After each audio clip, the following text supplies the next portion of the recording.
El diablo y el relojero, Daniel Defoe.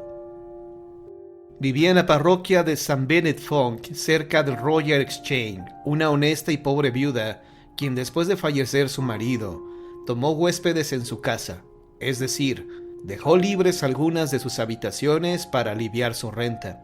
Cedió su buhardilla a un artesano que hacía engranajes para relojes y que trabajaba para aquellos comerciantes que vendían dichos instrumentos, según es costumbre en esta Navidad.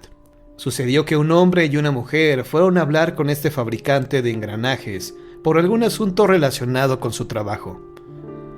Y cuando estaban cerca de los últimos escalones, por la puerta completamente abierta del altillo donde trabajaba, vieron que el hombre, relojero o artesano de engranajes, se había colgado de una viga que sobresalía más baja que el techo o cielo raso.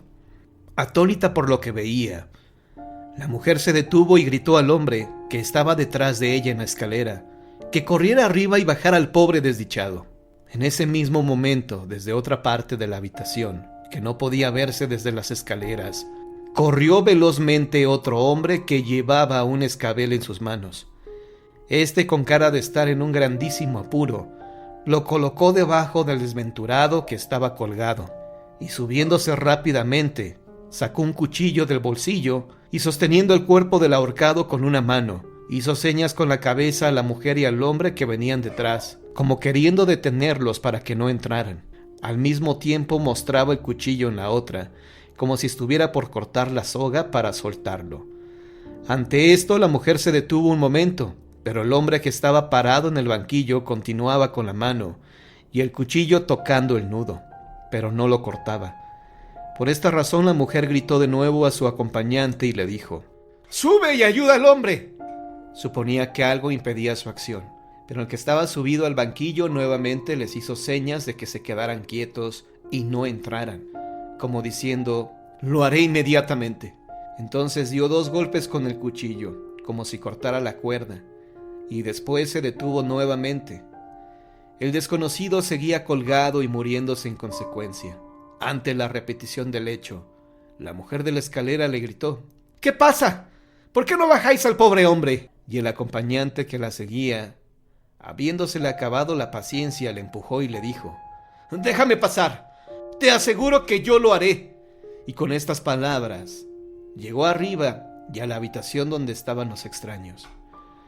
Pero cuando llegó ahí, cielos, el pobre relojero estaba colgado, pero no el hombre con el cuchillo, ni el banquito, ni ninguna otra cosa o ser que pudiera ser vista u oída. Todo había sido un engaño, urdido por criaturas espectrales enviadas sin duda para dejar que el pobre desventurado se ahorcara y expiara. El visitante estaba tan aterrorizado y sorprendido que, a pesar de todo el coraje que antes había demostrado, cayó redondo en el suelo como muerto. Y la mujer, al fin, para bajar al hombre, tuvo que cortar la soga con unas tijeras, lo cual le dio gran trabajo. Como no me cabe duda de la verdad de esta historia que me fue contada por personas de cuya honestidad me fío, creo que no me dará trabajo convencerlos de quién debía ser el hombre del banquito. Fue el diablo, que se situó ahí con el objeto de terminar el crimen del hombre, a quien, según su costumbre, había tentado antes y convencido para que fuera su propio verdugo. Además, este crimen corresponde también con la naturaleza del demonio y sus ocupaciones, que yo no lo puedo cuestionar, ni puedo creer que estemos equivocados al cargar al diablo con tal acción.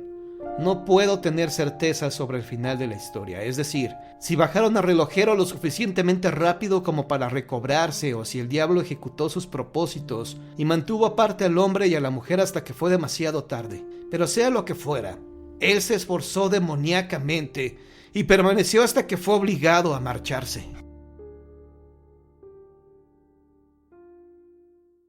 El espíritu del soldado.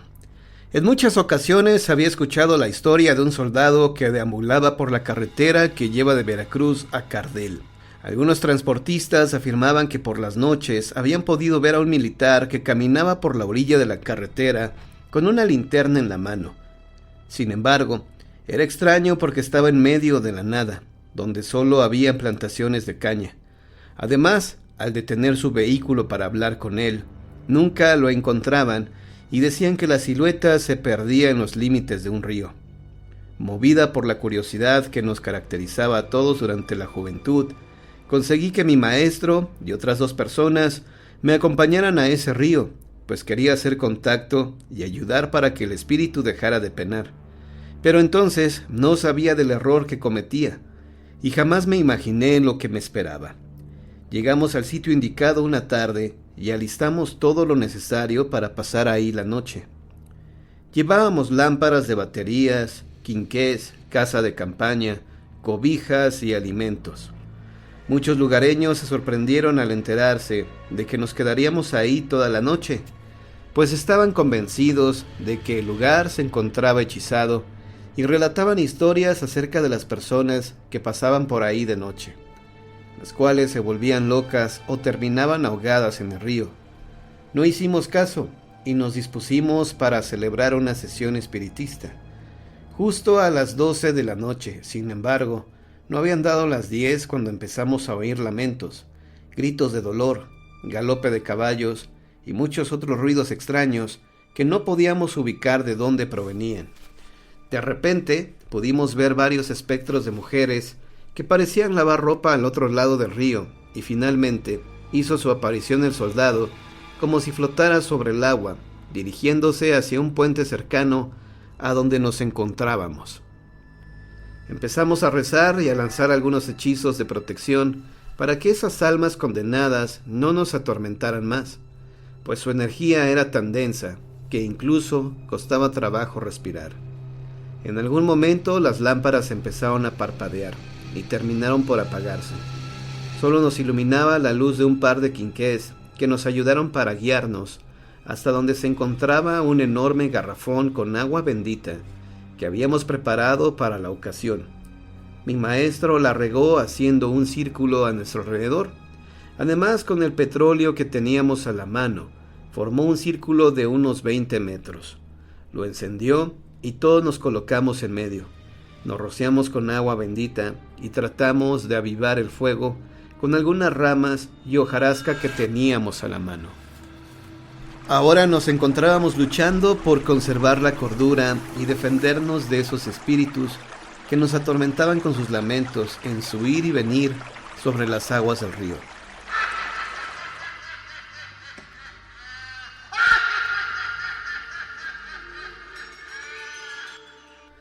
La experiencia se tornaba tan fuerte que en cierto momento perdí la conciencia y me quedé dormido. Creo que a todos los demás les pasó lo mismo. A la mañana siguiente, cuando despertamos, pudimos ver que a nuestro alrededor había muchas huellas, pero ninguna traspasaba el círculo que habíamos hecho con el petróleo y que habíamos reforzado con agua bendita. En ese momento comprendí que debemos aceptar cuando un fenómeno está más allá de nuestras manos, ya que no podemos tomar a la ligera el encuentro con los muertos. Mi maestro regresó en otras 2 ocasiones acompañado de brujos de la zona. Entre todos realizamos un ritual de luz para ayudar a esas almas a encontrar su descanso eterno. Sin embargo, se dieron cuenta de que aunque muchas trascendían, había otras que no podían abandonar este plano.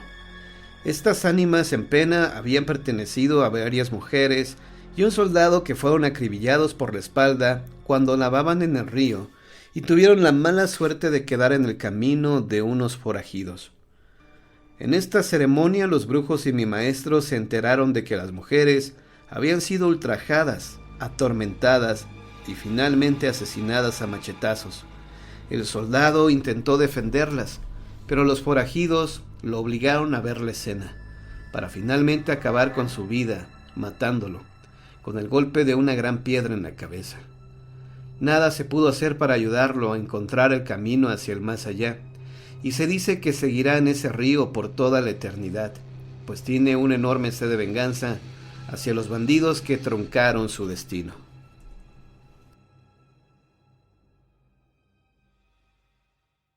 La risa de la bruja.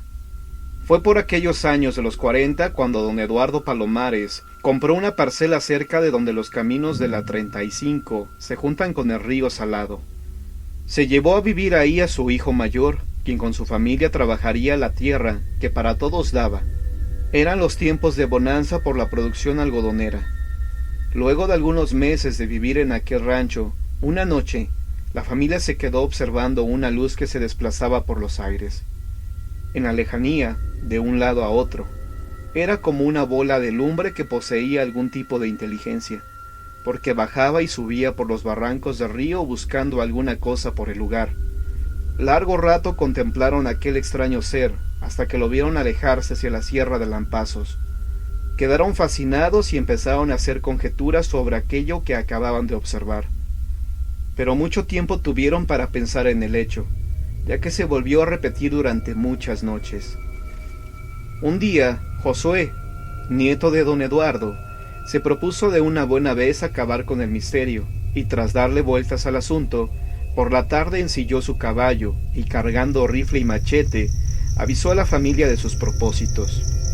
Y al caer el sol partió por el monte con la temeridad que da la ignorancia por tener 15 años, y pensar que nada hay en el mundo que esa edad no puede enfrentar.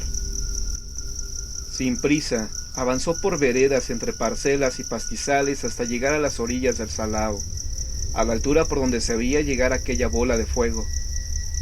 Bajó del caballo y tomó posición de alerta mientras la noche iba abrazando los montes, invadiendo con su sombra cada rincón. Luna y estrellas salieron a recorrer los cielos de terciopelo, mientras el muchacho vigilaba el horizonte con el arma lista y la decisión en la mirada. No tuvo que esperar tanto. Una bola de luz apareció por el sur, y a largos saltos se iba poco a poco aproximando hacia su punto de espionaje. Volaba y tocaba tierra como si su vuelo no pudiera ser continuo, y al llegar al río, quedó flotando y empezó su exploración por todo el cauce, como buscando algo por una y otra orilla. Estaba a unos 100 metros de Josué, que contemplaba atento y ansioso por desentrañar el misterio, apretando cada vez más el fusil entre las manos. La luz iba y venía con parsimonia, sin prisa alguna, hasta que el muchacho, no pudiendo controlar la ansiedad y nerviosismo que lo invadía, le gritó entre retador y asustado.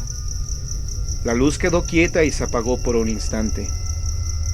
Un ominoso silencio cayó sobre el paraje, y grillos y aves de la noche parecían participar de la tensión del momento. Josué pensó que habría asustado al flamígero volador, y ya no volvería a aparecer por el lugar. De pronto, la luz apareció más lejos, y empezó a avanzar otra vez hacia donde estaba el muchacho. La bola de fuego se detuvo a unos 40 metros y quedó quieta, como observando también entre curiosa y burlona a su cazador. El tembloroso joven levantó el rifle y disparó.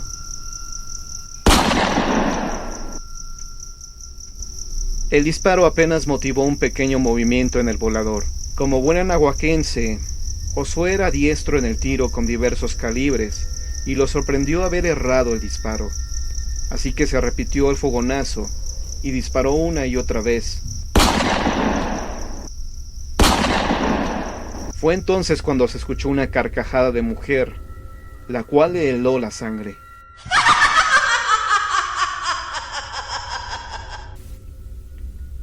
La risa rebotaba por los barrancos y se repetía a lo largo del cauce, en un eco macabro que taladraba hasta el cerebro del atrevido, que arrepentido y tembloroso, bajó el rifle en espera de algo peor. Sin embargo, nada sucedió. La luz quedó ahí en tenebrosa espera hasta que empezó a volar lentamente en retirada. El cazador, sacando fuerzas del horror que lo embargaba, levantó el 22 e hizo un último disparo. La luz se detuvo y algo sucedió tan trivial como insólito. Se volvió a escuchar la risa, pero esta vez más siniestra.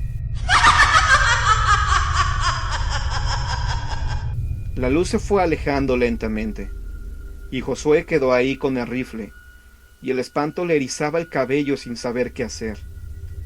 Reaccionó solo para trepar al caballo y emprender también la retirada a todo lo que su caballo podía dar. Tiempo pasó para que el muchacho se recuperara del susto que le dejó tan traumática experiencia, pero aquella luz ya no se volvió a presentar por ese lugar. Los años pasaron y siguieron manifestándose las apariciones en diversas versiones y lugares.